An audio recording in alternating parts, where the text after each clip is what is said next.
की हम बात कर रहे हैं प्रॉब्लम की एंड सोल्यूशन की। जितनी गर्मी अभी आपने देखी, इतनी गर्मी शायद आपने अपनी जिंदगी में कभी नहीं देखी।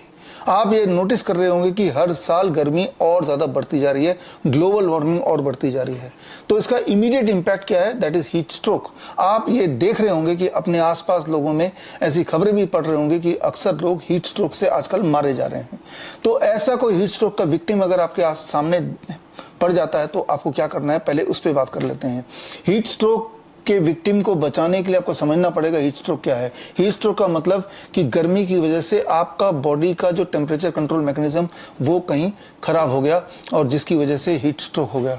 जिस तरह से आपकी गाड़ी की इंजन ज़्यादा गर्म हो जाती है तो वो गाड़ी रुक जाती है और तब आप इंजन में पानी मारते हैं और इंजन ठंडा होता है, तभी आप गाड़ी को दोबारा स्टार्ट कर पाते हैं। सिंपली इसी तरह से बॉडी के केस में हीट अगर ज़्यादा झेलने की कैपेसिटी ज़्यादा हो जाती है तो बॉडी को हीट स्ट्रोक हो जाता है। हीट स्ट्रोक का मतलब कुछ क्लासिक सिम्टम, उसको अगर छुएंगे ऐसे विक्टिम को तो टेम्परेचर बहुत हाई होगा और ज़्यादातर चेहरे में रेडिशनेस आपको नजर आएगी, पल्स रेट बढ़ जाएगा, हार्ट रेट बढ़ जाएगा, ब्लड प्रेशर बढ़ जाएगा, शैलो ब्रीदिंग होने लगेगी, उसके बोलने की क्षमता में आपको कमी दिखाई देने लगेगी, वो कंफ्यूजन में दिखाई देने लगेगा, या कोमा भी हो सकता है, सीजर भी हो सकता है, या फिर वो इंसान बेहोश भी हो सकता है या बेहोश ही हो जाता है।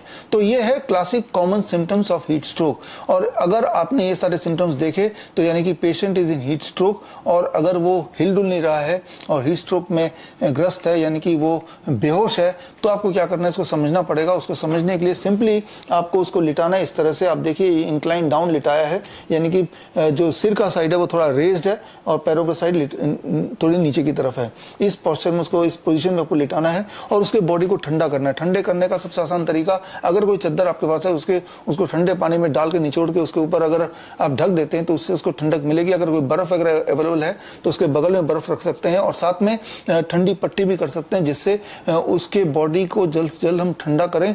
जैसे जैसे बॉडी ठंडा होगा वैसे वैसे उसका होश आता जाएगा, वैसे वैसे उसके सिम्टम नॉर्मलाइज होते जाएंगे। सिम्टम नॉर्मल होने के बाद अब उसको पानी पिला सकते हैं, होश में आने के बाद उसको पानी पिला सकते हैं। जब वो बेहोश है तब मुंह में कुछ डालने की आवश्यकता नहीं है। और अब सवाल आता है कि हीट स्ट्रोक हो ही ना, उसके लिए क्या करना पड़ेगा? उसके लिए पानी लगातार पीते रहना पड़ेगा। जब भी कभी बाहर जाएं तो एक बड़ा बोतल लेके जाएं, हर 15-20 मिनट में थोड़ा थोड़ा पानी पीते रहें। बड़े वेरी वेरी इंपॉर्टेंट। हो सके तो दिन में 2 बार coconut water, fresh coconut water भी पिए।